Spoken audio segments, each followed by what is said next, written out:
ऐसे भारत में 750 से ज्यादा फॉरेन कॉरपोरेशंस हैं, मल्टीनेशनल्स हैं, जो यूनियन कार्बाइड से ज्यादा खतरनाक जहर बेच रहे हैं, उससे भी ज्यादा खतरनाक, और उनके प्रोडक्शन यूनिट्स लगे हुए हैं इस देश में। पता नहीं कब भोपाल जैसी दूसरी बड़ी दुर्घटना हो सकती है इस देश में। आपको कभी मौका मिले, आप गुजरात जाइए, अहमदाबाद से रेल में बैठिए और मुंबई तक का सफर करिए। रास्ते भर आपको नाक बंद करनी पड़ेगी रूमाल से, इतनी बदबू आती है पूरे रेलवे ट्रैक के ऊपर। क्यों? ऐसे खतरनाक जहर बनाने के कारखाने वहां लगे हुए हैं जो दुनिया में कोई नहीं बनाता। एक बहुत खतरनाक जहर है, उसका नाम है एंडोसल्फान। ये दुनिया के 150 देशों में बैन है, लेकिन सबसे बड़ा प्रोडक्शन यूनिट इसका वहीं लगा है, गुजरात में। ऐसे बहुत सारे जहर, 750 विदेशी बड़े बड़े कंपनीज ये जहर बनाते हैं। पता नहीं कैसे लाइसेंस मिल जाता है, कैसे कारखाने लग जाते हैं। इतनी बड़ी दुर्घटना हो गई इस देश में यूनियन कार्बाइड की, हमने देखी है, भुगती है, तो भी सरकारों पे कोई फर्क नहीं है, नेताओं पे, अधिकारियों पे कोई फर्क नहीं है उससे।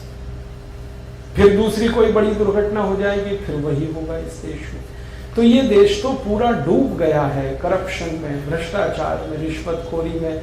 न कोई नीति है, न कोई कानून है, न कोई नियम है, और अगर नीति नियम कानून है तो वो हर दिन तोड़े जाते हैं बड़ी कंपनियों के पैसे की ताकत। तो जब वो एंडोसल्फान जैसा जहर बना सकते हैं, 777 जैसा जहर बना सकते हैं, तो विक्स जैसा जहर भी बना रहे हैं, आयोडेक्स जैसा भी जहर बना। आयोडेक्स एक मेडिसिन है, आप जानते हैं, इसको दुनिया में किसी देश में बनाने की परमिशन नहीं है। आयोडेक्स टोटल बैन है, 150 से ज्यादा देशों में बैन है आयोडेक्स, लेकिन भारत में सबसे ज्यादा बिकने वाली दवाओं में ये शामिल है। रोज इसका एक विज्ञापन आता है, आयोडेक्स मलिए, काम पे चलिए, हर बच्चे को याद है। जरा सी चोट होती है, मोच लगती है, हम तुरंत आयोडेक्स ले आते हैं। कभी हम सोचते नहीं, बात नहीं करते आपस में कि ये सुरक्षित दवा है क्या, काम की दवा है क्या।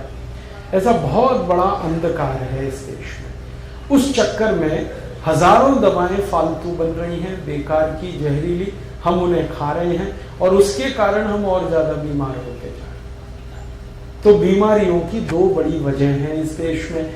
एक तो गरीबी, जिनको खाने को ही नहीं मिलता इस देश में, उनके शरीर में ताकत नहीं, शक्ति नहीं, खून नहीं, एनीमिया के शिकार। और दूसरा, जो लोग पैसे खर्च करके दवाएं खा रहे हैं, उनको दवाएं ऐसी खिलाई जा रही हैं जो बहुत ही जहरीली और खतरनाक।